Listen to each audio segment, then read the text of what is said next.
Look at that slide, Shawn. Sexy, right? I know.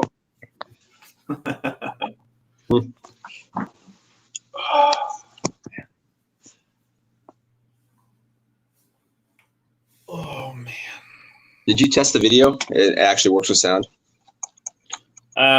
Sort of. I mean, I found a workaround. So there's a button right in Jitsi that says share a YouTube video. Ah, So I tried that out. It seemed to work. cool. Didn't realize that was there. Yeah. There also is, when you share the screen, there's a little tiny checkbox that says share audio, but I think that sharing the YouTube video button will work better.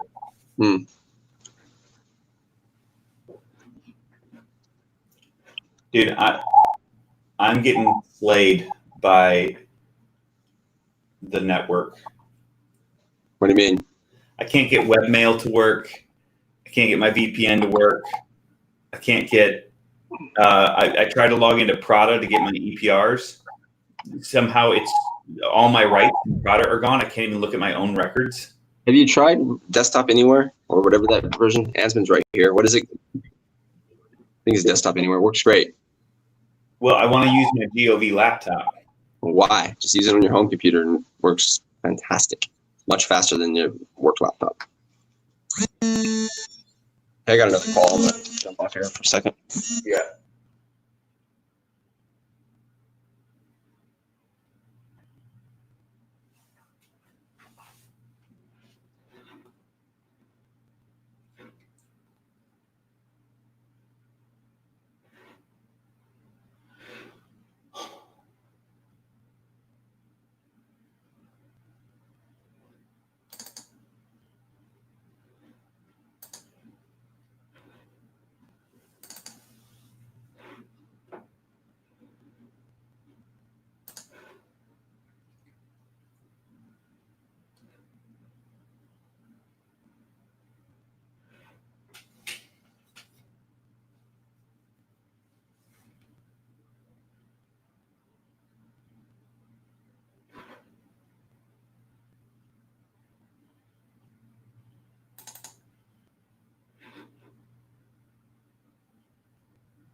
Are we in here? It happened again.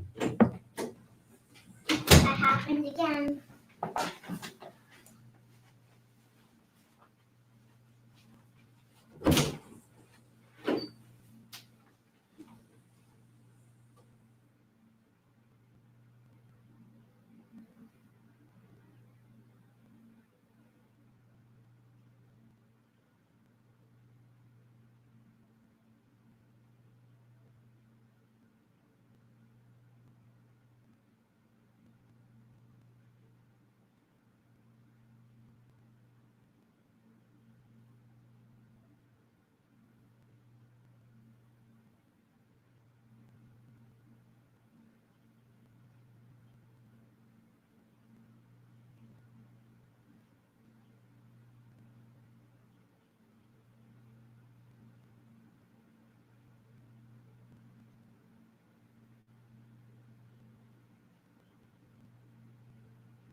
We'll go with the package.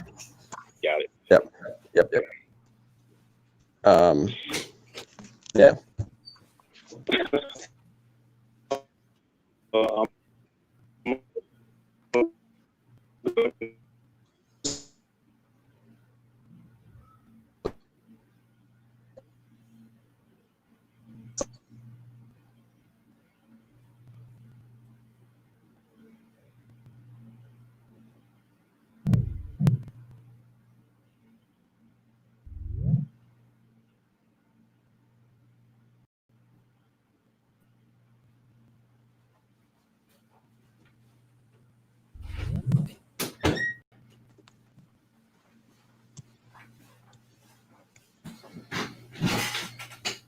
You there, Dave? Yeah, if I don't feel like if I'm supposed to be logged in.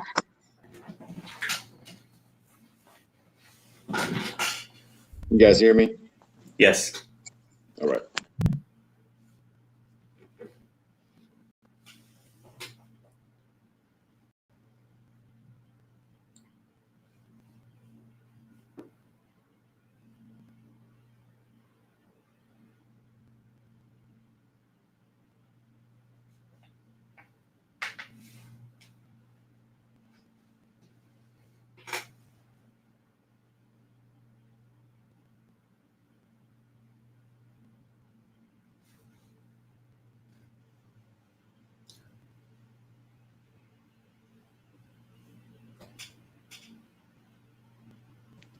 Hey, Shawn, Sir?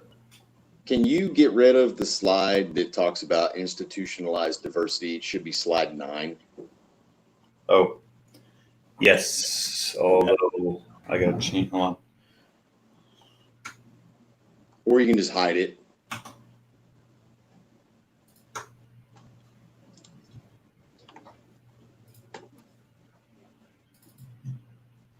Slide 9. Delete. Okay. Yeah, it's fine. All right. Thank you. No problem.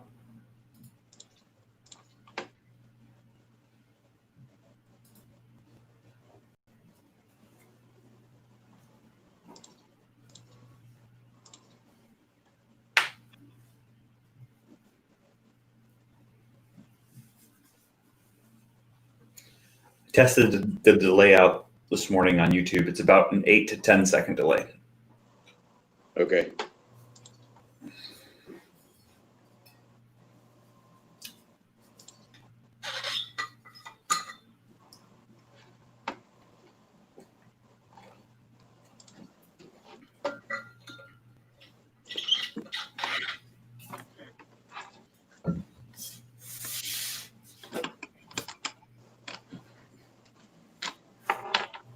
Also, because I'm sharing my screen, I can't get onto YouTube with the other laptop. I won't be able to monitor the YouTube comments while I'm running the show. Okay. That's it. I asked, I'll just make an announcement too when we start to have everybody just post their questions in the Chiefs room, and that way I can see them while I'm sitting here. Oh, okay, cool. I can watch it too, just in case someone pops in there. Okay, thank you.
Can you guys still hear me? Yes. Okay. I turned on Do Not Disturb on my phone, so I'm not getting text messages and stuff. Yeah, because we can hear when you do. And I'm gonna assume that it'll stop that, but we'll see. Okay. It's 10 o'clock, right? Let's do this. 9:58. 9:58. Mm-hmm.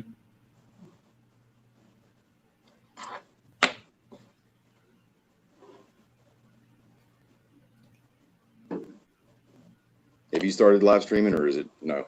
It is, yeah.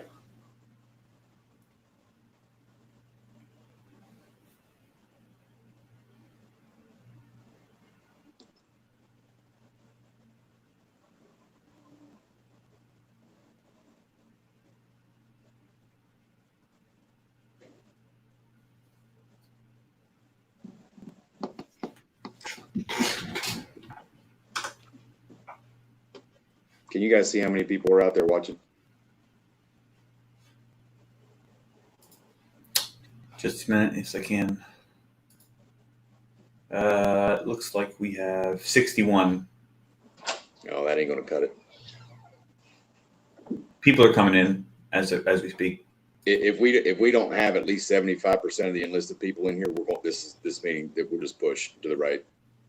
This is too important. What we're about to talk about.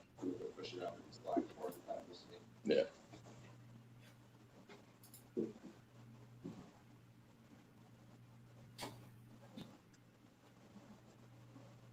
We're up to 67. It's growing as 10 o'clock comes. It's 9:59 at the moment.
10 o'clock now, 10:01 actually. For some reason, we went from 68 people watching down to 63. Now back up to 65. So I don't know if that number is really reliable or if people are signing in and then bouncing. It's hard for me to say.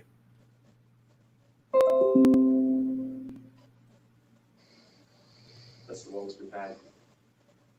Usually around Well, and it's because we've changed the times. You got a bunch of people in the building. Are they even on? what we're going to see. Hey, flight chiefs, just hit your people up here and let's figure out what's going on.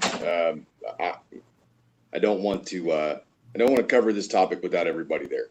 So we're gonna push till 10 after, and just reach out and see where people are at, and have them come up on here so that we can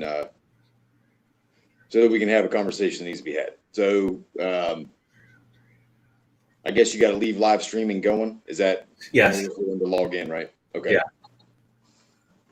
I'm gonna step away for a second.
Hey, John, can you hear me?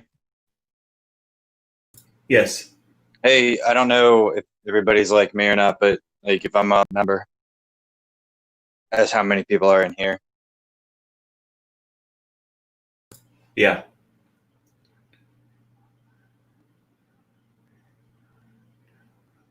Yeah, also, just speaking for our flight, if they don't get like a little notification, like an at all, click this link right now. Sometimes they don't come in. Just it makes it easier.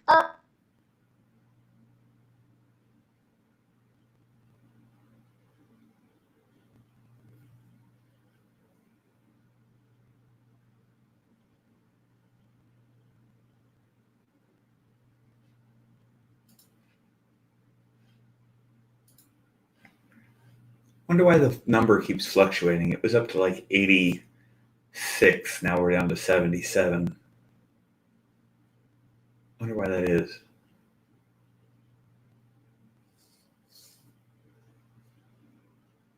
People don't hear anything and they think they're not in the right place. And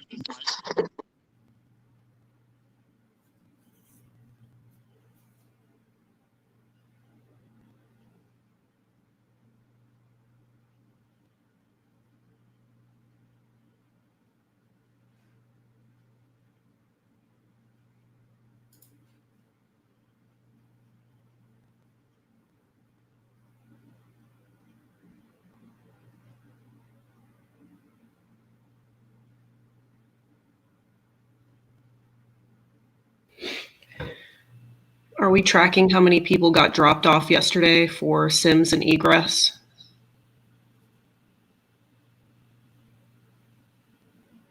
Because I'm sure there's quite a few enlisted personnel that are down at egress.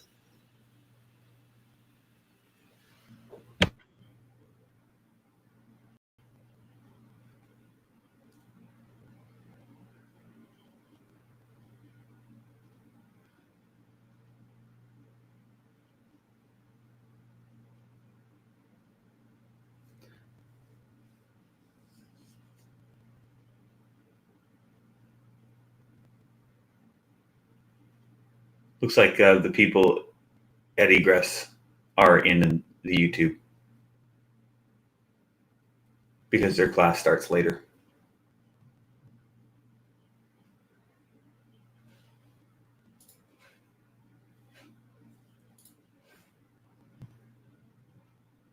And we have about 120 flight attendants in the squadron and about 70 to 80 CSOs. So to have a grand total of 80 people in the YouTube is a little shy.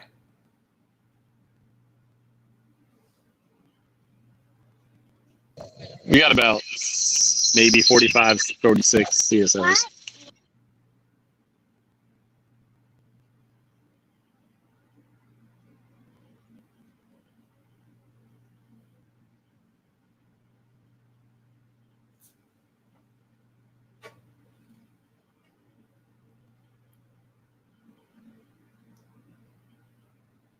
Why did I think that number was so much higher? I think Senior Wolf was talking about that at one point. We're allotted much more, but we're not nearly manned to what we should be. Oh. All right, so that makes sense. Okay, hey, we're gonna go ahead. We're gonna go ahead and press. There's people that are watching one device in several places, and people are around. And the beauty of this is that it'll be recorded, and so people can go check it out later on, right? So we'll kind of go ahead and move forward. Hey, so thought long and hard about this. I've changed my mind several times about how to address it, and what exactly to go over with everybody today. So I think I got a pretty good grip on what I want to say, and kind of what we need to cover. But I'll say it with this, and that is, allow me to make mistakes, right? Because we are in some, I would say, uncharted waters, and so I just ask that go into this with an open mind, and we're going to maybe talk about some things. Well, not maybe. We're going to talk about some things that are going to be uncomfortable, but we need to talk about it. And so, we had conversations with the senior NCOs alone and whatever, but I just think that it needs to be a broader conversation in the squadron. And to be completely honest with you, I hate the fact that I can't be in front of you in an auditorium and see your faces, and be able to interact with you more personally than this. But this is what we have. This is the situation, and so we're just going to step into it, and we're going to address what we can in this forum. And so, what I would ask is there has to be some participation in this, because this isn't just me talking to you. This is us having a conversation. I have some things that I want to bring to light for you. I have some points that I want to bring forward for you to think about, and then we'll have some conversation in the middle of all of it, right? So. That said, so my Mattermost channel is up, the Chief's Office Mattermost channel, and so if you got a question or a comment or something, you would drop it in there, or as usual, you can drop it in the comment section of YouTube, and then someone just let me know that it's there. I just don't have that feed up in front of me, so if you would let me know, and then we'll talk about that conversation. So there may be some moments here where I ask a question, and anybody who's logged into Jitsi, respond, right? It's not like a closed forum, so we'll kind of go from there. So we're going to start today with the video, and we'll see how this works out, but we'll start there, and then we'll kind of move into the discussion part. So Shawn, if you would go ahead and cue up the video for us. Okay, so this is we're testing a new feature here, so let me know if it shows up. So here we go.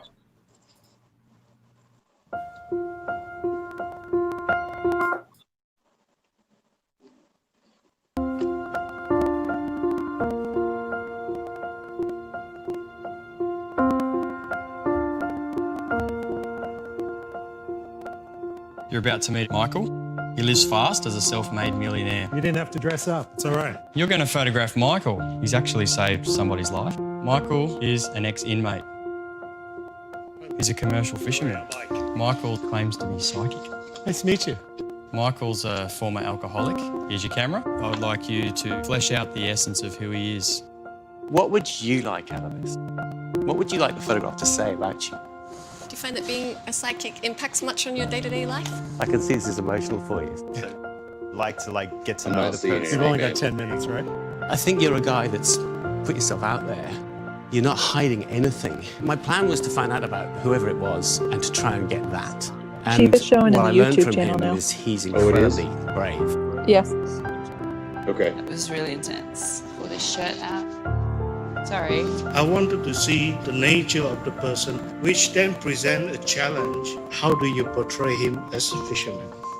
That's perfect. He's a self-made millionaire and sort of a little bit intimidating. I wasn't going for a beautiful, nice, perfectly lit portrait. I just want to try bring out something of who you are. I think that you just treat people like they're everyday people, like everybody is. Pleasure. Thank Thank you. you so much. Well, I hope I've got that guy's bravery on film. So it was a very intimidating environment. I like the empty chair next to it too. Because this is a totally different person. This is redirecting the feed.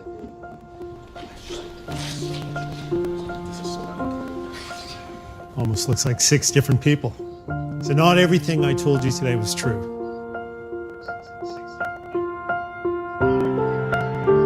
I'm not a fisherman. I am not an alcoholic. The GFC hit me hard, but I've never been a millionaire. Never been in prison. I am a Bondi lifesaver, but the story we talked about never did happen. Not psychic. Can barely spell it. Before I knew there were different characters in each of these, I thought, that's really strange. These don't look like portraits of the character I thought you were. You always got your own preconceptions and you've got your ideas. It pushed me into a position and a space that I wouldn't normally be in. You have to dig a lot deeper. It means you've got to be, I think you're a lot more creative to work out how you're going to play things.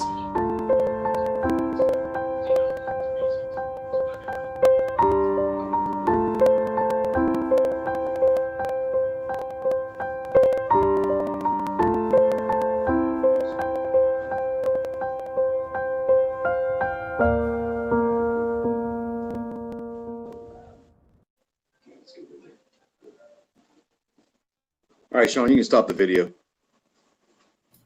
Yep.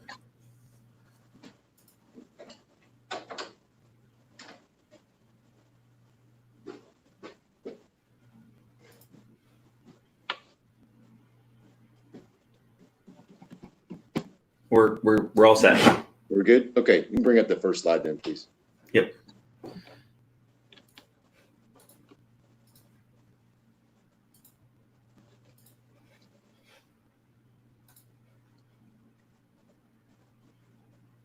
That should work.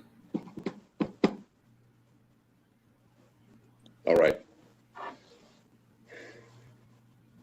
So the first question is probably, why did I show you a video of a white guy, right? And use that as an example in the day and the time that we're in right now. And I'll be honest with you, there's nothing more to it than I just wanted you to see and feel and look at the lens, right? The lens that someone looks through affects what they see and what portrait is built from that. There was no more innuendo in it at all, other than that, in that what we see is based off of our experiences and what we're told. How we feel, all of those things play a role in that. And, currently we are in a moment in time where, I've heard a lot of people say that it makes them sad, right? And I'll be honest with you, sad just isn't good enough. Sad is something that happens far away from you, right? Sad is something that happens in a place down the street that doesn't touch you personally and you be sad about it. I think in this moment, we all need to pause and feel it. We really need to feel what is going on. And in that pause, I think is where we find empathy, not sadness. Sadness isn't good enough.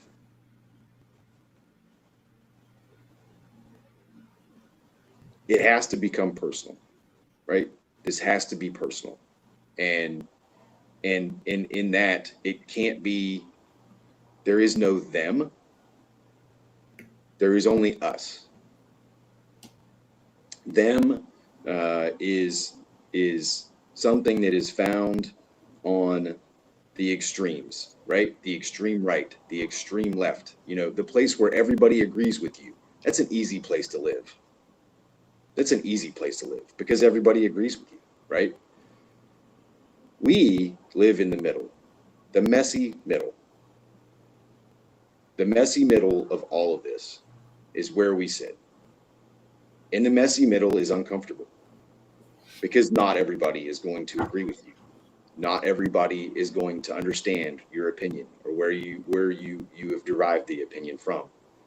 That is the messy middle. But I'll tell you, it is uncomfortable. But in the messy middle is where we can birth change. That's where things can get better, in the messy middle. Because guess what? On the right and on the left, everyone just agrees with you. That's easy. That's an easy place to live. But if you live in the middle, that is where discussion happens. That is where ideas are shared. That's where experiences change. And that's where we are. That's where we are in the military. We have all come from all walks of life, race, creed, you know it, to be here. And in most cases, we were running from something or running towards something. And we all ended up here together.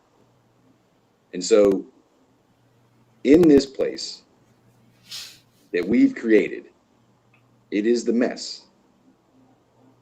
But we all respect each other enough to have hard conversations. And so let's have a hard conversation for a minute. We're going to kind of walk through some of these terms and things that maybe we're seeing, and maybe, you know, it doesn't necessarily give us an answer, but it points us in a direction. And so let's talk about diversity for a minute. Let's talk about some of the things that are standing in the way of diversity. Some of the things that are standing in the way of our minds, how we think. And there are some things that stand in the way. Whether you know it, you admit it, or they're there. They are there. These terms that are smeared all over this slide, right? And we can put our heads down and we can look at the ground and hide it with what we would say is professionalism. Or we can look at these terms and these things and try to broaden our minds, try to open our minds a little bit, and try to be better us, right? Us, not them, us.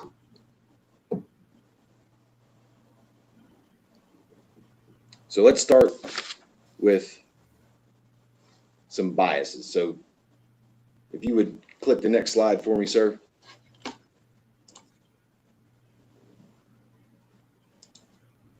You can move one more up, man.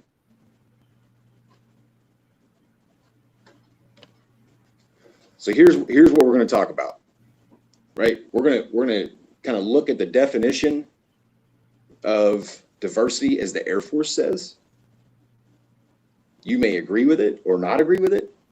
I have an opinion of it myself, but I think we should at least look at it because it defines what's going on around us. I think this definition changes. I think it should change, but we'll take a look at it. And then we're going to look at how do we avoid unconscious bias? And this is the thing in your brain that clicks and you don't even know that it happens. But we can dial that in. We can be better at it. We're going to do an exercise about the trusted 10. So we'll talk about the trusted 10 for a minute. And it's a little exercise. So if you don't have a piece of paper, grab a piece of paper, something to write on, while we're kind of moving through some of this, because we'll need it in just a little bit. Then we'll discuss a little bit about leveraging diversity, but we're not going to go very far into that.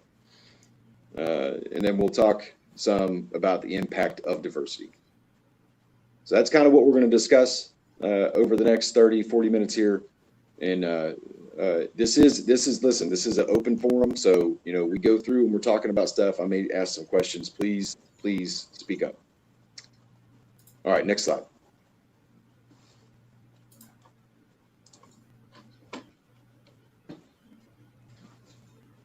I want you to really read this. I want you to think about it, internalize it for a minute. It says the Air Force broadly defines diversity as a composite of individual characteristics, experiences, and abilities consistent with core values and the Air Force mission. It includes, but isn't limited to, personal life experience, educational background, work background, as well as philosophical and spiritual perspectives. What do you think about that?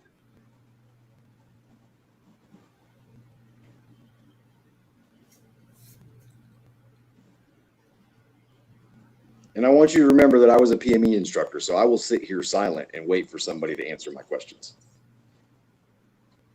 Well, it doesn't say anything about ethnicity. It just says about personal characteristics. Okay. Do you think the butt isn't limited to? Is that the Air Force covering its butt? Or do you think it needs to be addressed? But isn't limited to. Oh, I see what you're saying.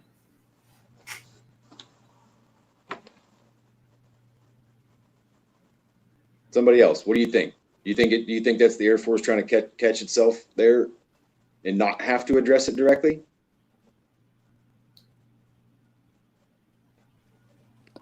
No, I don't think so. I think they're trying to encapsulate like every walk of life in one paragraph, which is hard to do, but at least it could open up a discussion point from there.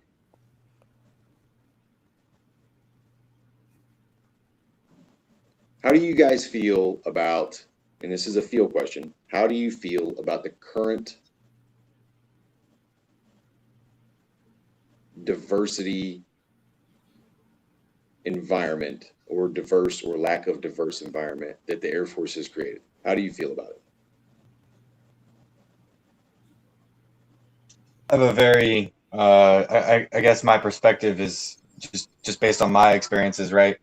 But as a subculture, I think that there are problems, but I think as far as diversity goes, the military in general is leaps and bounds above the general civilian population.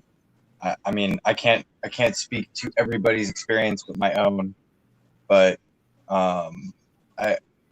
we have work to do, but I think that we're far ahead of the general population. Okay. I would agree with. I was going to say I would agree with Watson. As a second generation female in the military, things have gotten significantly better than when my mom served. But there's still several times where I'm the only person that looks like me in the room. And I don't look all that different. So I think we still have progress to make. There's 2 comments on YouTube from your last statement. Shay said, I think at this point the but needs to be more specific. It's too vague. And Marcus says, I don't think diversity is the issue, racism is. Okay. And Marcus, what do you expand on that a little bit? There's a large delay, so we'll have to wait for a minute.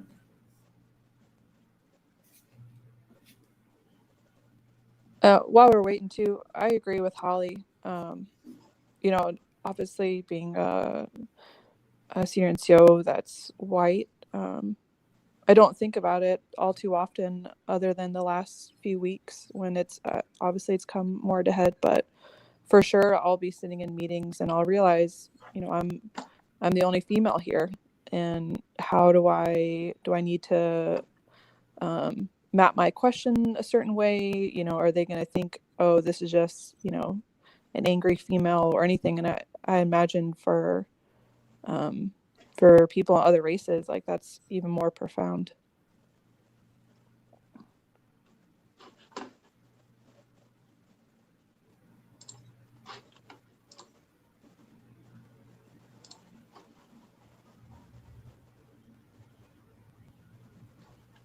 We got anything back from Marcus?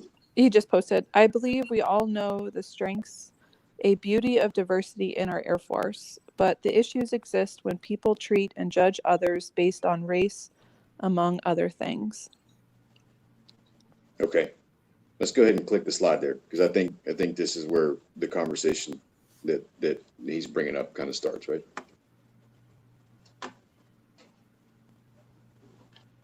So in that, right, this is where this comes from. Whatever term we want to call it, whether that's my perception of prejudice, an attitude of racism, stereotyping, social stereotyping, these are the things that cause that to happen, right? And whether it be a product of these things is racism, right? And so let's talk about how these things come about, and what we can do to, one, identify them, and then two, try to change how we think, right? So, bias, unconscious bias, comes from our fight or flight, and this is doctoral. This isn't me making this up. It's a psychologist, Joseph Ledoux. His suggestion is that it's a danger detector, right? And that danger detector determines whether or not something or someone is safe before we can even be, consciously make a determination. Now, where does that come from, right? Where does that come from? That comes from experience. And in some cases, it can't be necessarily physical experience, but maybe it's influential experience. Like, whether that would be from television or another family member or where you grew up, you name it, right? There's a lot of different things that play into our experience that make up this piece of us that creates an unconscious bias. The problem is that unconscious bias can happen, but so can conscious bias, right? You can choose to make decisions. You can choose to act a certain way. And that's really kind of where we are. I think in some of this is people have chosen to be, or formulate an opinion, or to follow a stereotype, which then builds into, right, racism and all these things, which then manifests into physical activity and other stuff, right? So that all of these things feed into that.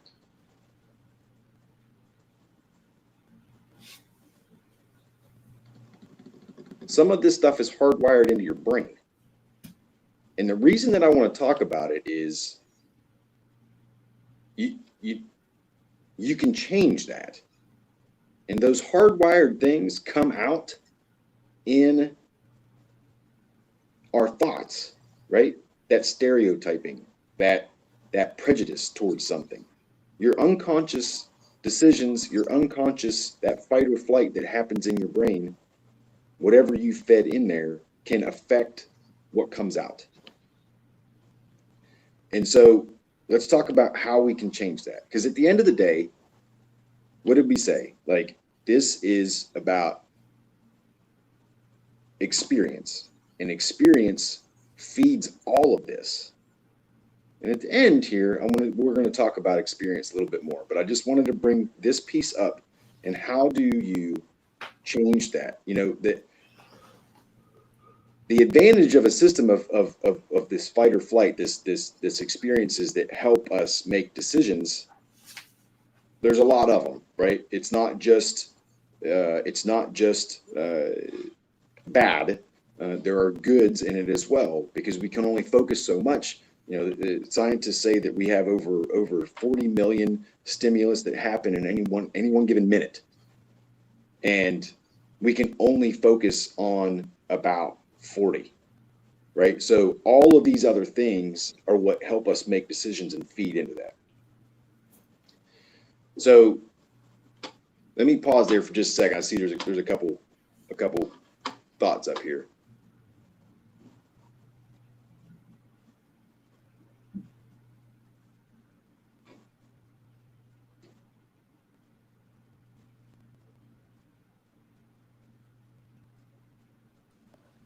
And there's one other comment in YouTube. It's from Chancel. It says, I believe the problem is what we've been taught, seen, what information we are being fed and have been exposed to is a product of how we act.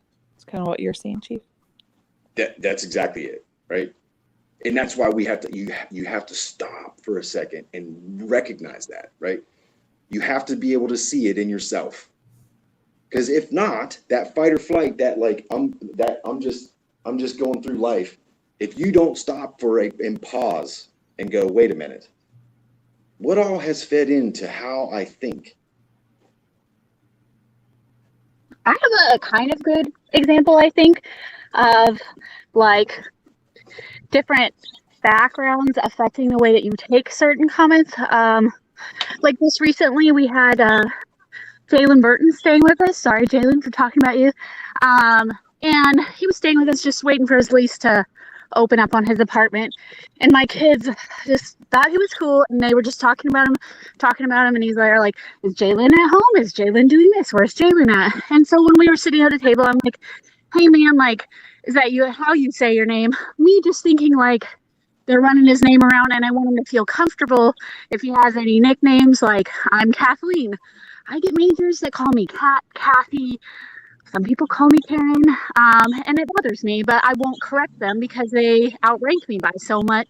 But then Jalen's like, yeah, I mean, it's pretty simple. And then I thought to myself, God, like, did I just sound racist? Like, that's rude of me. Like, I should have just said it differently. Like, hey, man, do you have any nicknames that you... And now I'm aware of, like, how I come off. Like I need to watch my wording because I don't want to make people feel uncomfortable or make them feel like I think a certain way just because those words wouldn't have meant that to me. You know what I mean? So I think that's like a kind of simple, but it is an example of maybe how I need to consider my wording. And that in through this discussion, I want everybody to remember one thing as well. This is just the beginning of a conversation. And when we first started this, I asked you to do one thing. And I was coming to it with an open mind, and allow people to make mistakes, right? We have to allow ourselves to have this conversation and talk through it so that we understand. And this is where the beginning of changing experience happens. And so I just remember that, right? Because doesn't matter what we say right now, it can come off some kind of way or not, or whatever. And all we do is perpetuate the situation, right? But if we can talk about it, it's only going to help, right? Because we are in the muddy middle, like I said. So if we're in the muddy middle, and it helps when you voice, like if it bothers you, if it does bother you, voice it to whoever is saying what they are saying, because like they need to learn too that what they're saying is not acceptable in your perspective, and I bet you they'll thank you for it. Absolutely. So no matter how unbiased we think we are,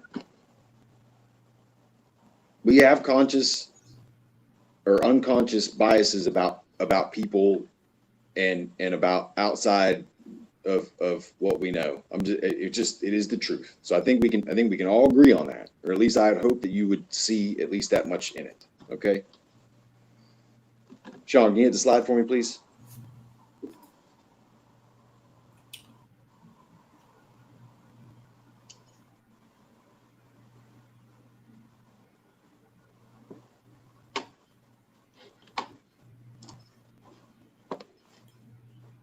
Do you want me to do another one? This one talks No, about. no. That's fine. That's fine. So diverse similarity. I want to touch on this just for a second. It's a sociological term, right? That it can help us. And is it gonna solve the problems that we face right now? No. Can it help us stay us? I think yes. And so in diverse similarity, what we're talking about is that through our diversity, through our different experiences, through our different races, our different religions, our different upbringings, our different socioeconomical situations, that through that we have a common thread. And if anything, right? If anything, we are all brothers and sisters of arms, right? We chose the life that we're in. And like I stated when we started, we were either running from something or running towards something. We all got here. We all got mashed into some barracks with people you didn't know, that smelled different, that looked different, that were different, that thought different, that, you know, the stories are just endless. Do you know how many people I have talked to in the last 22 years that said, I'd never met a black man until I showed up at basic training? I want you to think about that for a minute. What does that mean? What is that? How does that work in somebody's mind? And the truth in that statement is this, is that that person has some kind of bias that has been built. I guarantee it. Because one, he doesn't have, or she doesn't have, an experience. And so the experience that is created will now define, or can help define, the biases and the thoughts and the things that run around in that person's brain, right? That is just the truth. So when you think about that, and you think about this, like this messy middle of the military where we are all brought together and we are all here doing this together, we can set the example. We have to set the example. We have to be the example. We have to have these hard conversations. We have to be able to listen to each other. We can't be on the far right or the far left. We have to live in the middle to where we can have a conversation like this. And I apologize that it's not more of a conversation, because we're like having to text stuff and drop shit over here and there. And I want more than that. The topic deserves more than that. It has to be personal. This is about as impersonal as it can be. But we have to start somewhere, and this is what we have, right? So diverse similarity. You have to be able to develop the capacity to look through a different lens. You have to be able to identify and think about, through critical thinking, do I have a bias here? How do we do that? I have to be able to redirect my beliefs, and I don't try to suppress others' beliefs, right? I have to be able to stop and pause. I have to be able to explore awkwardness and discomfort, and I have to be able to ask myself, what is triggering the situation that is going on in my brain right now? What is it? Why did I just think that? You have to stop for a second, and you have to think about it.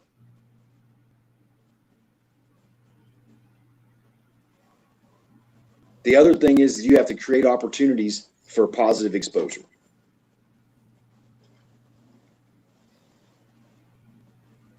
What is positive exposure? I'm going to stop right there on that one for a second. And we're going to talk about it in just a minute. The other part of this is the rainbow rule. So what is the rainbow rule? The rainbow rule is not do unto others as you would want to be done to yourself, but do unto others as they would want to be done. What does that mean? I don't want to take care of you like I want to be taken care of, because guess what? I don't know how you want to be taken care of. I'm encapsulated in the things that we just talked about. My experiences, my history, my background. So if I take care of you and treat you the way I want to be treated, it goes back to that lens that we talked about in the video. It's my lens. It's not your lens.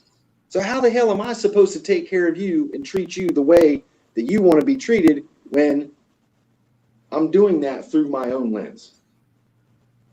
When in fact, this rainbow rule, you know, that again, this is sociological study. This is where this comes from. I'm not making it up. The lens is for me to try to look through your lens.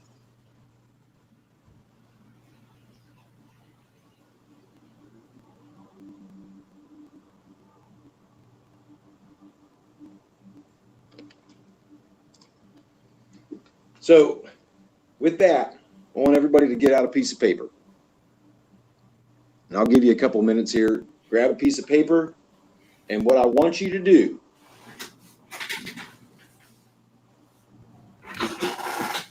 is flip the slide.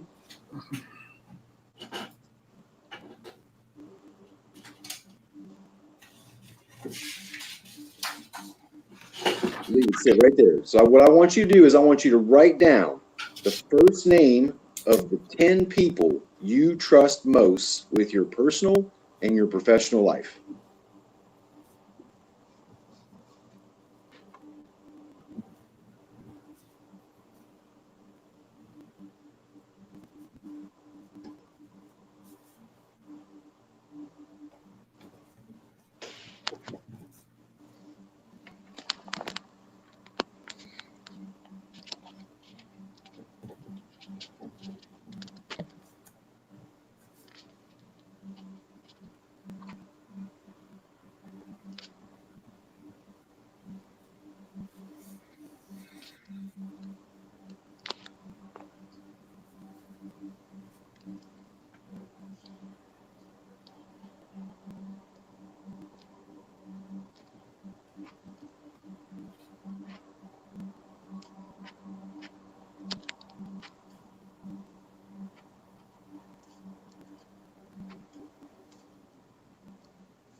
Okay, so you got those 10 names down.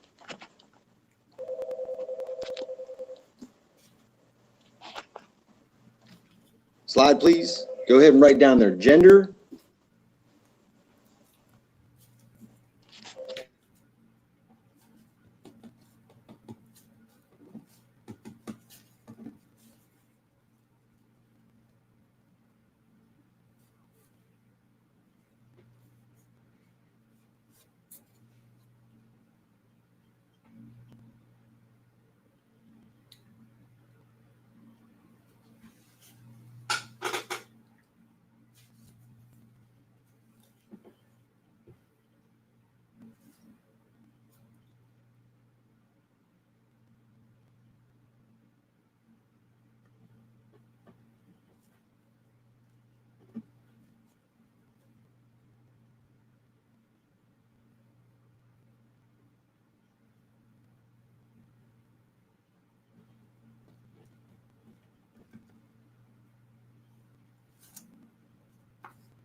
Hey, nothing like a phone call in the middle of all this. I apologize.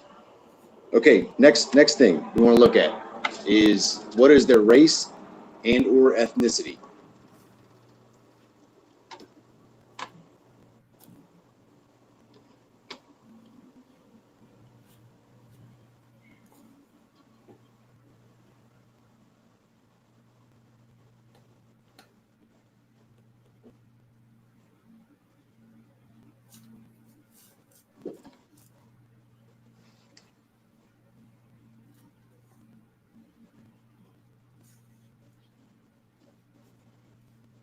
Next one.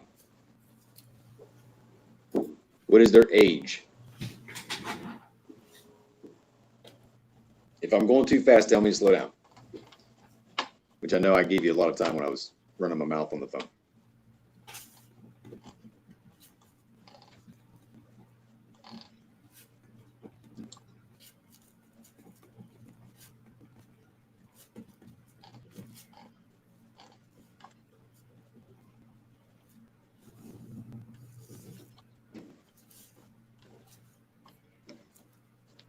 All right, next topic. What's their sexual orientation?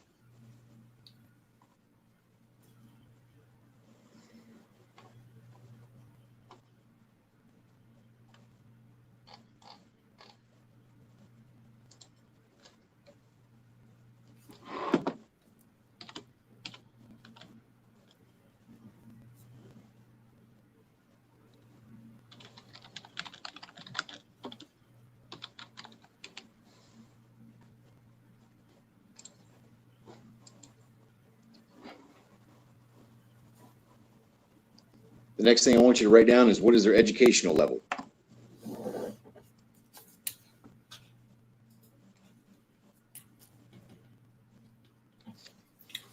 Meaning college grad or not? Yeah, college graduate, high school graduate, GED, master's degree, associates.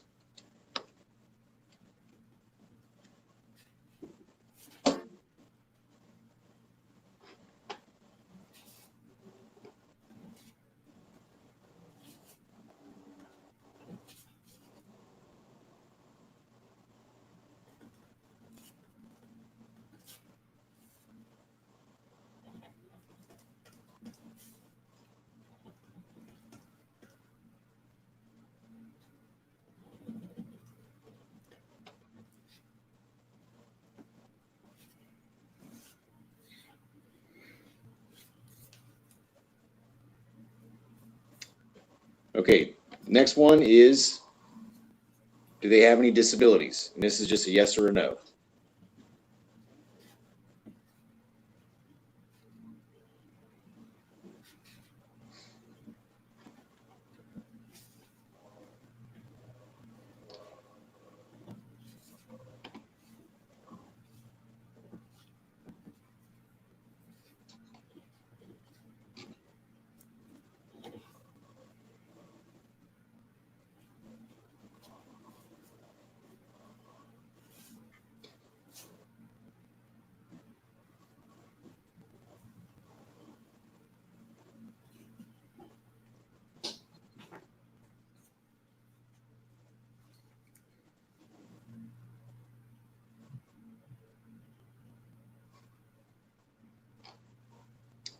The last one is write down their marital status.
Okay, so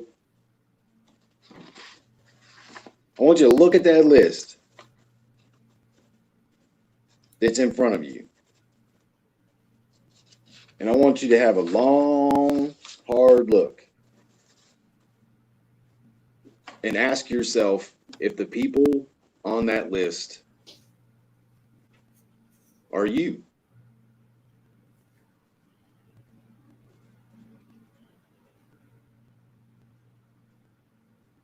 Do they look like you? Are they married? Are they you? Do they think the same way you think or not? I'm going to tell you, I've done this exercise. You need to have a real hard and honest conversation with yourself. Because if they are, it is a picture of your unconscious bias, whether you know it or not.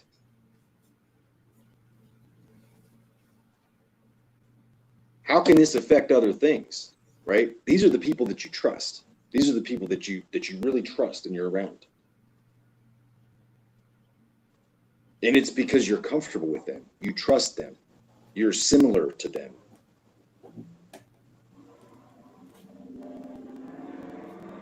How does that affect everyday life? This is a picture of the unconscious bias that exists in your mind. So then you just have to start asking yourself, as was posted in the room here, we tend to favor people that look like us, right? That act like us.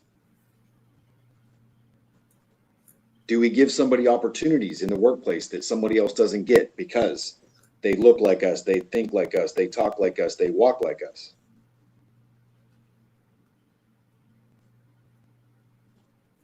You have to stop. You need to look down at that piece of paper. I'm telling you, if the top 10 people that you wrote down look like you, or the majority of, you need to question it. You should question it. You have to question it.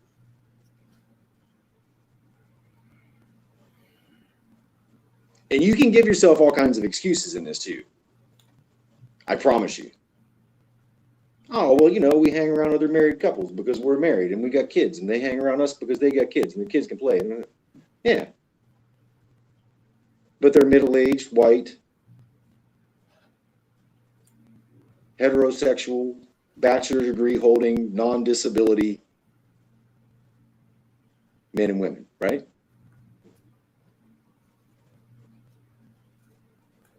Is that right? Now is the time to take a pause and question it. How is that affecting you and making you into a whole person?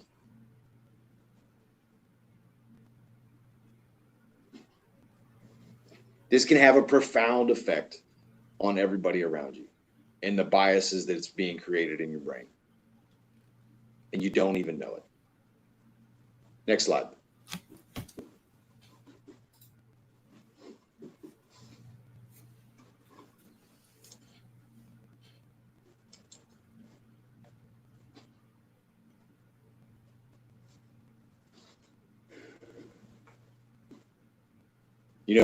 I'll go back and think that, the statement that Marcus made about racism.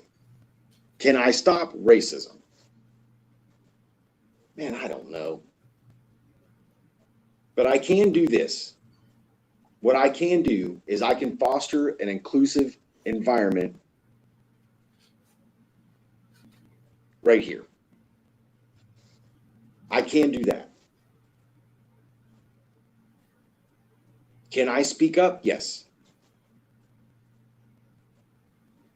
Can we have this conversation and recognize that we have some biases that exist in us? Yes. I think this quote down here is very telling. An inclusive environment that we would say in the Air Force would determine as diverse is like being invited to sit at a table that is already set, right? You read the definition. You read the definition. We questioned the definition. The table is set. You show up and you fit in your category with your plate and your fork and your spoon and your glass,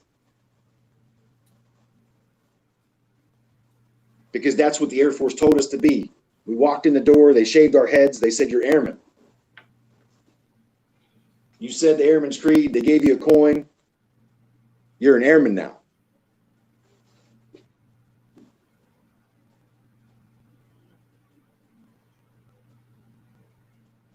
That's the diverse similarity that holds us together, and we have to have that. We have to have that. I challenge you today that the 1st Airlift Squadron, though, is an inclusive environment where you're being asked to partner with the host to set the table.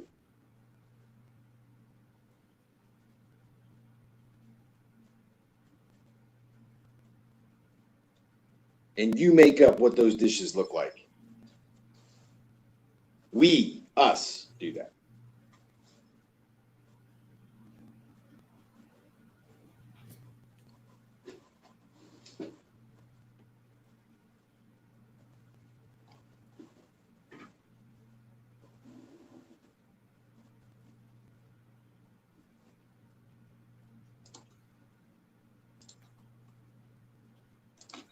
So I want to challenge everybody, and we're gonna wrap this up. And well, let me rephrase that. We're not going to wrap it up. We're going to open it for some questions. But I want to.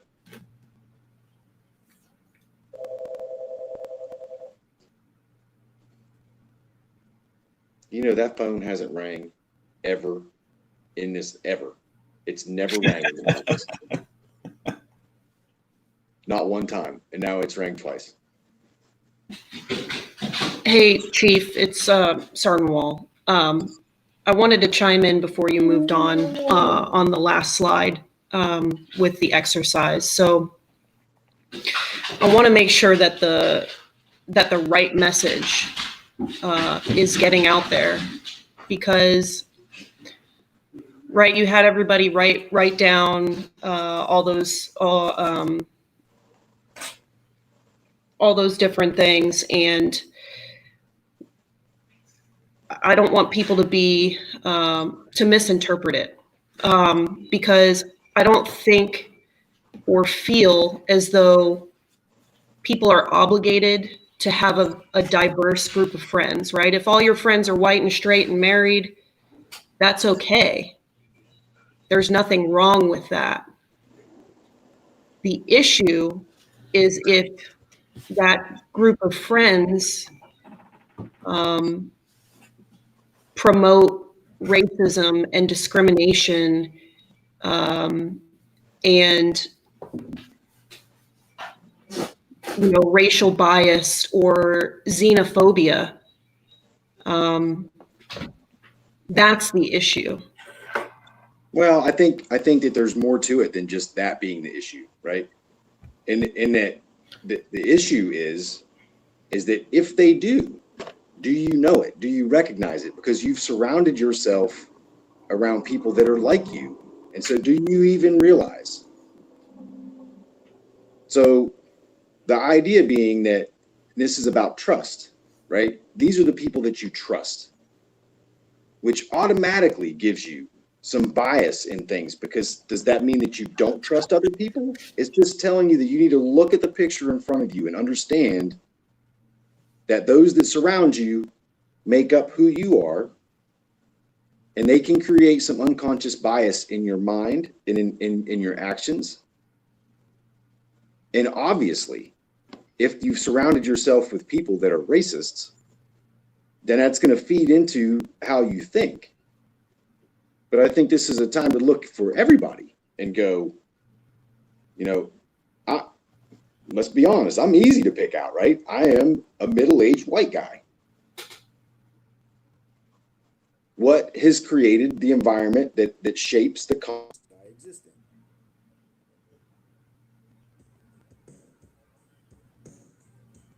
And so it's just an exercise to look at that and see what has been created to make you think the way that you think, the environment that you live in. And I'm not saying that you need to create some false group of friends or anything like that. It's really just a discussion of who you trust and how through that trust it affects the conscious that you live with. Does that make sense?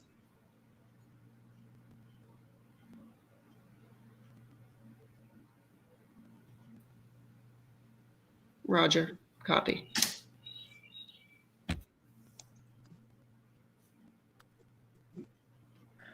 And Chief, we have quite a few comments now on YouTube. Can I share some? Yeah, absolutely.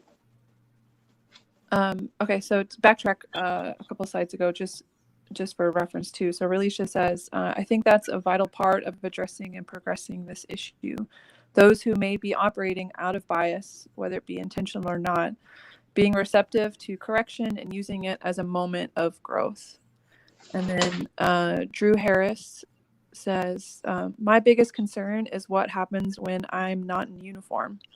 Our Constitution needs to be updated and the people in power needs to feel and understand what's happening. This is systemic. Chancellor says, the issue sometimes is that other people don't realize that they are biased because they are not aware and only understand depending on their life experiences. Then there's 3 other comments that just came in. From Nia, she's saying, people have to stop depending on us to educate them. We, Black people, telling our stories and explaining our views is exhausting when the same thing keeps happening over and over. We can't force you to get it. David Spite says, the key word about the 10 people is trust. If you trust them, then you vouch for their ideas and actions.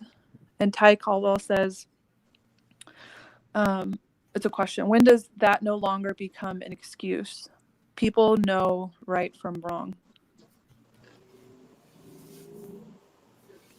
Okay, so let's back up and address a couple of those. And again, I am not offering a solution in any of this, right? And Nia, you're right. I don't know. I don't know what you've gone through and that it is exhausting. I don't know that. I don't know that. And I could tell you that I have African-American friends and I grew up in a very affluent place and all that. Because I can, but I don't know. And how could I? All that I wanted to do today was start a conversation, like I said, in a pause and try to create empathy. And empathy is really where it's at. Am I sad? Sad isn't good enough. Can I try and empathize with you? And I can't unless we talk about it. And I don't remember ever having this conversation before. So I empathize with what you're saying as much as I can possibly do so. The biases that are in us, people don't even know that they exist. Connecticut, you're 100% right.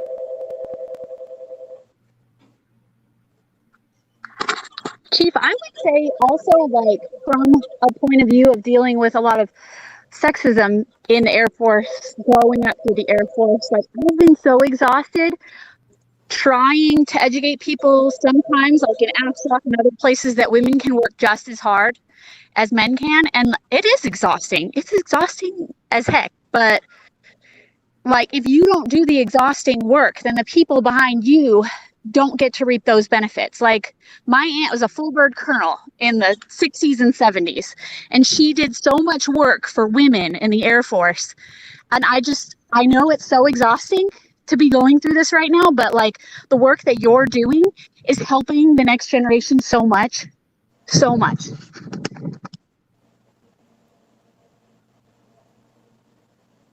And that's all we can do. I mean, obviously there's more that we can do, but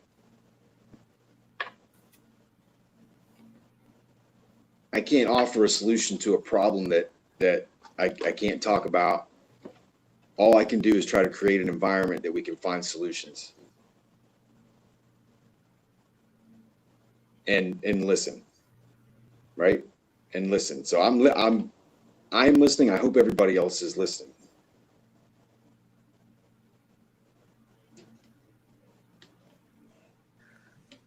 And Yante McCrae just added, in addition to what Harris said, even in uniform, Department of the Air Force just did a review, and statistics show that Black airmen under the age of 25 with less than 5 years receive punishment at a higher rate.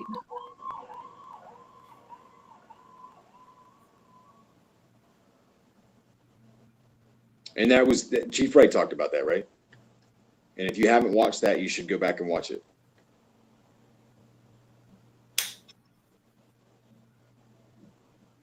And that goes into this whole conversation, identifying the bias that exists within you. Statistics don't lie. There's nothing that we can, they're facts. We can't, they don't lie. They just are.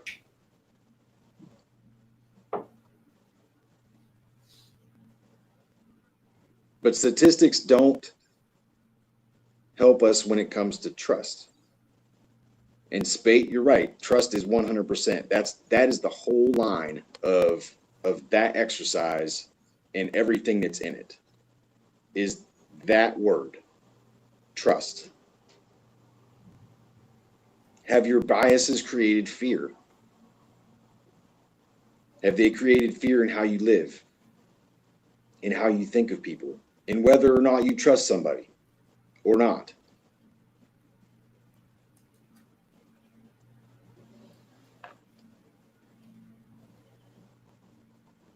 And here's the other thing is, like, I'm talking about empathy, and I know that there's anger.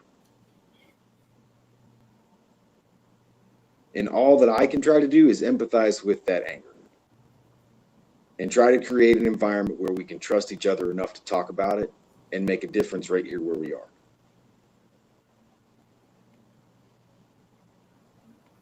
So I'm going to stop right there, and I'm going to ask you a question.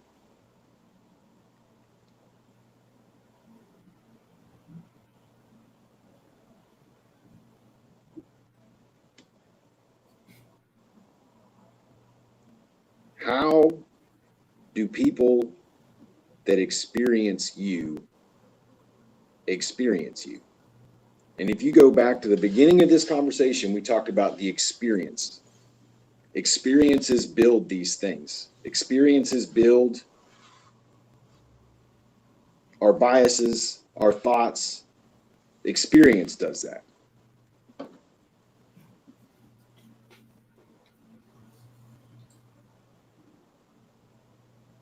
How do people that experience you experience you?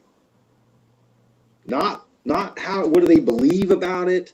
Not how do they feel about it? Not what do they think about it? How do they experience you? What is the experience that you have when somebody experiences you?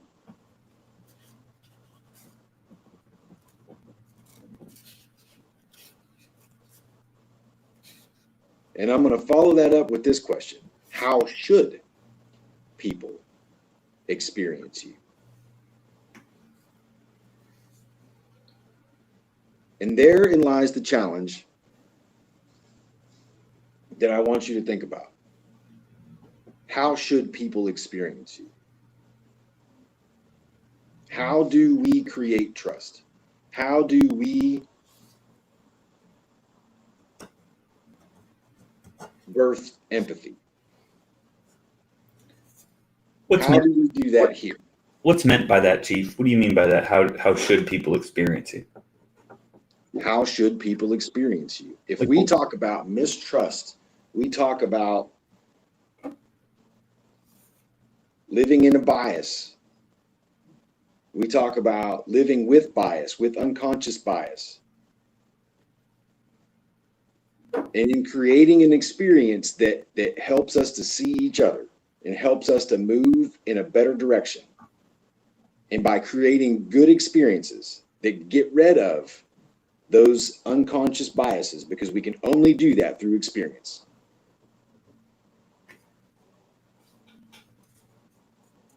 So how should people experience you? In creating an experience that will then help us build a better consciousness, a pause, a thought, trust.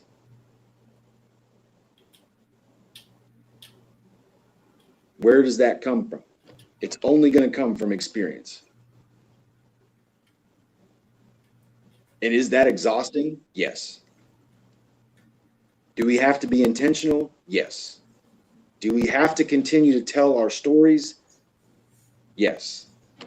Do we have to continue to listen? Yes. Is there going to be a fix for any of this today? No. This is the start of a conversation. This is a start of making a difference. This is an acknowledgement that there is an issue. And again, I asked you when we first started, like, I'm not getting all this right. I'm not saying everything. I'm not offering you a solution. Is that my place? All that I know is that we have things going on that need to be addressed, and I wanted to talk to you about it. I don't have every bit of information from every one of you and your experiences and where you've been and what you've done, who you trust, who you don't. But we all have to take a look at this together. Hey, Chief, this Sergeant. Go ahead, man. Sorry, this is Sergeant Coleman. I'm driving, and I'm kind of going in and out, and I just wanted to say something before you were done with all of this. Can you? No, go ahead. Oh, okay. Yeah, no, no. So I think it's important, all the things that you're saying right now, especially for as far as fostering the conversation, and I just don't want anybody else that can hear this to forget that this is not a one-time conversation. If you can look around the world, this is not something that's going to die down. So what I've been telling people online, if you know me and if you see me and you see me posting, and I'm gonna keep posting, is that if you're uncomfortable now with the way that the world is, then welcome to that. It's always uncomfortable for some of us. So just welcome to that, take it in, process it, and then figure out what you're gonna do about it. When you just did that was a good exercise that the Chief just told us to do about talking about our biases and whatnot. But I would also say to you, Chief, that what we're realizing on social media with a bunch of people that we've flown with for 15 to 16 years is beyond bias. They're straight out racist. And I've called them out and I've checked them and I'm deleting them. And that is what I'm doing, because it's not my job to educate you when the entire internet has been around for 20 years. You can educate yourself and then you can ask me. And I have had plenty of people reach out and ask me things, and then we've had a normal conversation. But if you're going to dig your heels in the sand on one side and not see the world, you're going to see the world through your small town view, and you've been in the Air Force for 15 years, then we can't, in my position, in the way that I think about the world, we can't help you, because that's just not, I don't feel like that's my job or anyone else, any other airman's job to help you out of that. So then the issue lies with when these types of mindsets are being promoted through the ranks, because it's happening more and more. Like people are getting promoted at a faster rate in the enlisted structure. I won't speak about the rest of it, and then we see in the Air Force, they said there's we're talking about diversity, right? In the Air Force in particular, I haven't seen more than maybe 3 black officers that have ever been in charge of me for anything. And not to say that I have to have a black officer, but if you know what representation is, it's a real thing to see a black officer. That's why it was a big deal, whether you believe in what he talked about or not, to see a black president. It's a representation means you can go do something. And when you don't see it, it constantly wears on you like, all right, well, can I really do this? Can I really do that? Can I really do this? And I feel like people have to get outside of themselves right now. Like you said, how do you come across to people? I know exactly how I come across to people, and I tone it down sometimes, and then sometimes I don't tone it down, because I know I come across as cocky, but I'm actually very confident when I'm speaking about things, and if I'm wrong, I take correction and I move on. I'm not above that either. But I'm reading a book about what kind of voice that I have, and I encourage other people to read a book called The 5 Voices, and learn what your voice is and learn how you come across to other voices. The voice that I am does not mix well with people who are nurturers and that are quiet and they sit in the back of the room. So I have made it a point to always kind of go find those people out, even before I read the book, and because I noticed that about myself, because I feel like there's always somebody in the back of the room that's not being heard about something, and if I have to take it up and make it my cause, then I'll champion it as my own. I'll take it as my own.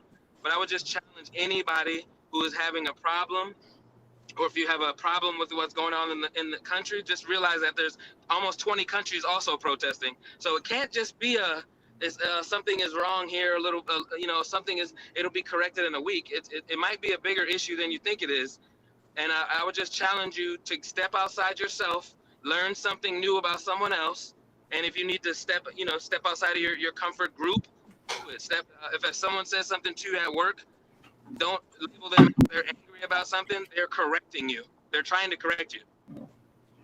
And that's all. I'll leave it at that. I could talk about it forever, but I'll just leave it at that for now. Like, I just think this is a good time for everybody to look inward, step outside yourself, get on the internet and do something normal, do something out of the ordinary, learn about something different, go read about something, and maybe that'll help you like stand firm in some empathy and stand side by side with some of your fellow airmen that are participating in protests and that are participating in dialogue online and that are participating in all kinds of things going on right now that you don't know about. And you're finding out about it now, and it seems like it's a big deal now, but it's not a big deal. It's just that I think people are like, yeah, you know what? If I'm not gonna say anything now, then when would I ever say it? So let's say it all now. Let's keep it. It's out in the open now, so let's keep it in the open. That's all I got.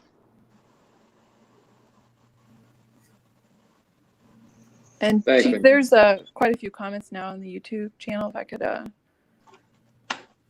so Nia says, I think a lot of people would like for the panel to be diverse, to hear from others, to see how they feel or what they've experienced, and share their thoughts from a Black perspective, both men and women. And Alicia says, if someone recognizes a blind spot, Hey, that they go back a second. Oh, yes. Let's address them as we go through them instead of just shotgunning them. So she Yes. said a panel of what? A more diverse panel. She's saying to hear from She's others. talking about us, Chief. Yeah. It's a bunch of white senior NCOs trying to brief on diversity. Would you like to introduce my idea? I was eventually going to get there. Yes.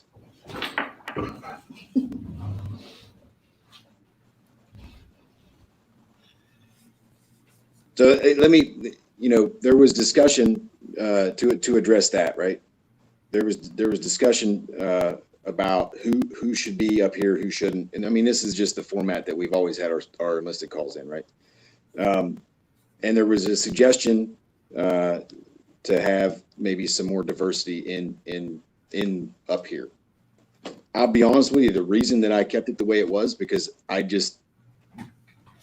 really thought that, and really kind of goes back to what you said earlier, is that you're exhausted of talking about it as a Black female about something that people just aren't getting. And so I said, you know what, I'm going to talk about it. And not that I can talk about it with experience, but that I can talk about it as a white man and address the issue and not have to have, I guess so that you recognize or that everyone recognizes that it is a thing.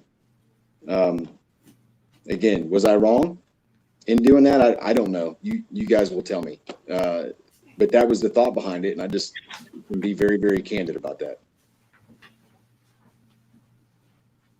Okay, what's the next question? Let me scroll up. From Alicia, it's more, these are almost all statements. She's saying, if someone recognizes a blind spot, they can reach these issues. Honestly, it's been extremely difficult balancing educating people and mental health. People can make the genuine effort to educate themselves in addition to listening, is what I'm saying. And then Ty saying it's no longer the 1960s where people are uneducated and segregation was prominent. It's 2020. It shouldn't be our responsibility to teach people to treat human beings with value. David Spite says, good question about experience. Ensure people experience you in real life and not in their imagination. Hopefully it's a good experience as well. And Shay says, it's not enough anymore to just be not racist. You need to be anti-racist. You need to actively be listening and educating yourself on the honest and true history of this country. The issue of racism doesn't need to be compared to anything. It needs to be listened to and understood and taught to the next generation. Hey, Chief, can I drop the slides so we can see video? Yeah. Okay.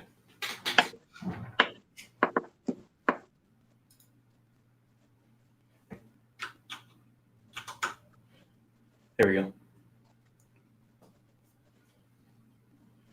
Sorry, Anna, go ahead. No problem. Let me scroll back up. Marcus Winter said, I'm understanding that this may be the start of talking about the issue, but I feel that actual issue has not been discussed. This will be uncomfortable and some will not be happy, but it's time. Crystal Jones saying, I agree with Shay. We keep relating racism to sexism. Yes, they are both forms of discrimination, but the topic is racism and are not the same. Allie Arcuri says, we can have more than one conversation, but the conversation we should be having now and should not be turned away from or related to something else is race and the issue of racism. Yante is saying, no, you weren't wrong, Chief. Sometimes people can use their privilege to get the point across. Some people may be more receptive to it. And then it's more just agreeing back and forth. I don't see questions at the point right now. Okay.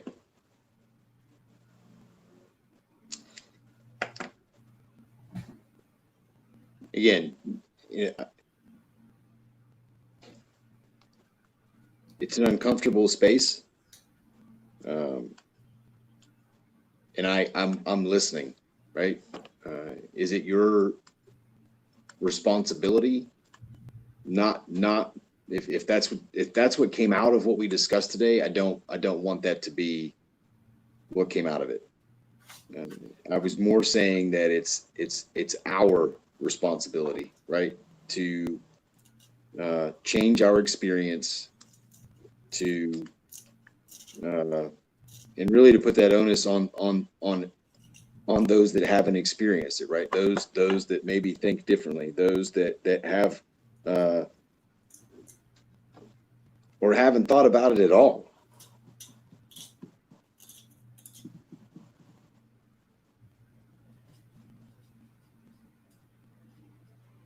So I don't know that again that I offer a solution, but only the beginning of a conversation. And I knew walking in here that it would be a mixed bag of anger and sadness and empathy and whatever else that everybody's feeling right now. And I knew that am I the best deliverer of this conversation? I don't know. But I know that I can't not have this conversation. And I can't continue to not have this conversation. And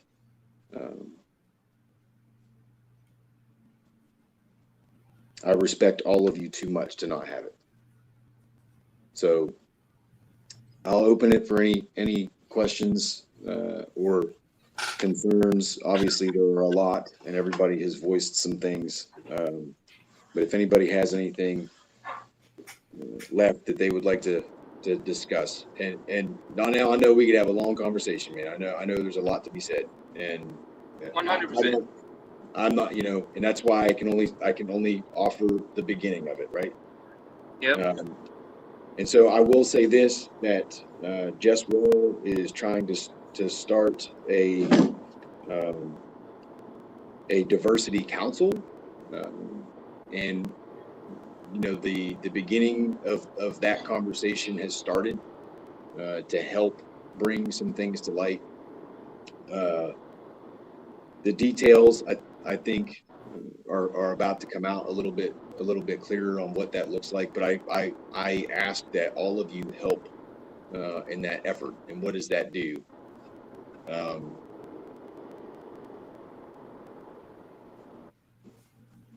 Yeah. So again, the messy middle is uncomfortable, but I think is where we start to at least understand each other and find some solution. And so, For sure. And go ahead, man. I was just gonna say one more thing. I'm sorry because I'm driving and it's coming in weird, but I was just gonna say that I don't want the point, or I don't want it to be put out there that, and I think maybe, and you were speaking on why you didn't have whoever up there because we're tired. So it's not about being tired of talking about it. That I want to clarify that. So my life or someone's life, most people when they get to know you, they'll tell you about some things. You sit over a beer, you sit over a quiet spot on the jet or whatever. That just talking about experiences in life, especially what's going on right now, that's not exhausting. That's me just me telling you something is just coming out of that's a normal conversation with a human being. When you ask me, oh well, what can I do, or how can I this, and I know it's an innocent question, but that question coming 50 times a day is now Google it. Like there's plenty of things. There's a bunch of people out there that are literally putting out the information for you. I can't. And then once it goes beyond that, then it's like, all right, well, what can I do? How do I do this? And well, that's where that's the you part of it. That's the you part of it now. Like you have to go out and do things. I can't tell you what to do because I don't know how you're set up financially. I don't know do you want to just donate money, or are you trying to get all the way involved? That there's plenty of options on the internet. So just talking about it should always be up for that. And I'm speaking for myself. I can't speak for everybody because some people may have had more traumatic experiences than others. But I'm saying talking is not the thing that we're tired of. It's that I think some people want like a lesson plan, and I'm not an instructor on this, and I can tell you, I mean, I could say that I'm an expert in it, but just like we're on the jet, don't you get tired of instructing, or don't you get tired of teaching, or there's hours, and people get paid to do that. I don't want to teach you and instruct you through this. Like it's time for everybody to focus in and learn and go through it on your own. It's like maybe if you want to call this a graduate course on racism or something, you got to get into it and dig into it for yourself. And that's I don't want it to ever come across that like people are just tired of telling their experiences versus telling you how to do something is two totally different things in my viewpoint. That's just what I had to say about that. I don't think those are the same thing. Well, I think, and I don't want it to get mixed up what I was saying either, because my suggestion in all of this is that how do people experience you? And I mean that on all sides, right? Like we need to have that conversation. We need to be able to sit down and share the experience so that it starts to change people's thoughts, how they think. And we can't do that unless we have those conversations. We can't change things if we don't share experience with each other. I mean, that's really, what I was trying to get at, right? How should people experience you? Is it over a beer and a discussion to gain some perspective? And if you haven't done that, or you can't do that, then maybe you are like lost someplace. And how do you bring somebody to the table in that? I don't know. But all that I can do is offer a challenge to do so, right? To share an experience, to discuss these things, and to bring it forward. And there can't be a playbook, man. I mean, that's the thing. There's no playbook here. There's no I'm going to teach you how to do this. That's why it has to be personal. This has to be personal. You have to own some of this personally. Yeah, for sure.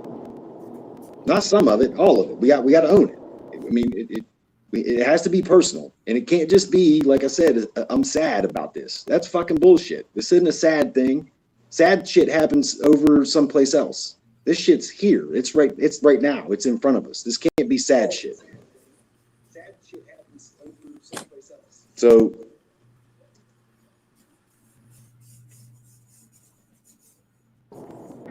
Connecticut, were you saying something? Sorry, I was trying to mute it while I got my YouTube down a little bit. But I just wanted, I just hopped in really quick. Chief, along those lines of it being personal, I absolutely agree. Like, if you think that during this time you can kind of sit back and let everything ride out and not have a role or, participate in what's going on or make a change, like, you are 100% a part of the problem. It isn't something that's just going to go away, like Donnell said. And I think if you do feel like, well, this doesn't really affect me, like, take some self-reflection, sit down and figure out why you feel like you are not affected by this at all. Because this is an issue that affects a lot of people, but it should affect all of us. So I feel like if you don't feel that way, seriously take some time to sit down and say, like, why do I feel like I'm completely out of this? Like, this has nothing to do with me. This is out of my realm, whatever. So it is a personal issue, and it should be a personal issue for everyone. And like I posted in this channel, like, it's not enough to say, I'm anti not enough to say I'm not racist. If you're not anti, the stance that you're taking. So just know that, and know that the people around you do feel that. For sure.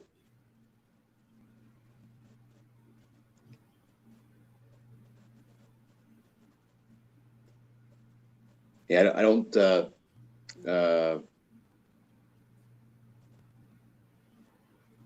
I don't want to wrap up the conversation. If anybody has anything left to say, I appreciate, in a way that you don't know, that you guys are speaking up, and that we can have the conversation.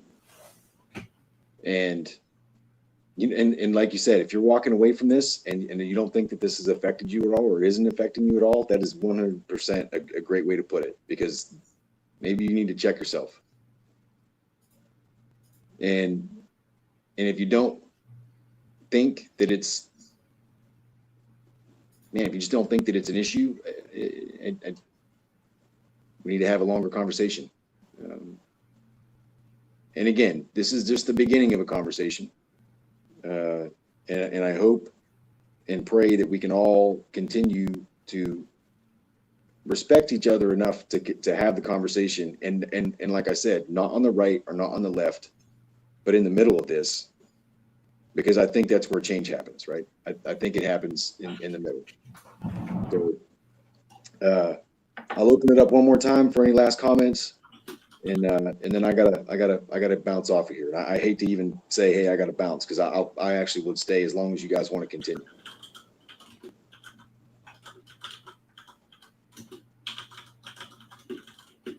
Chief, from the YouTube channel, let me scroll up.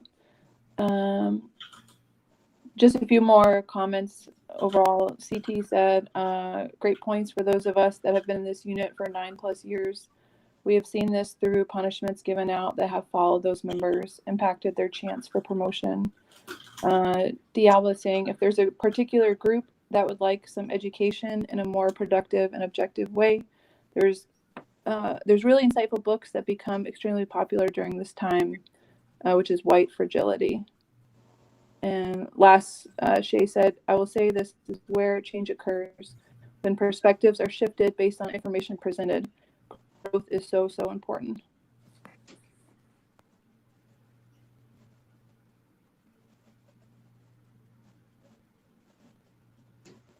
All right. Hey, I'm going to leave you with this. Remember that it's us. It's not them. It's us that can make a change. It's us that can do things here. It's us and not them. And I will leave you with that. I hope all of you have a great week. And I say that in not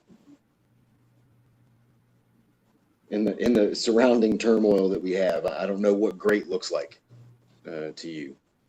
But in all of it, be great. I love all of you. I'll talk to you soon.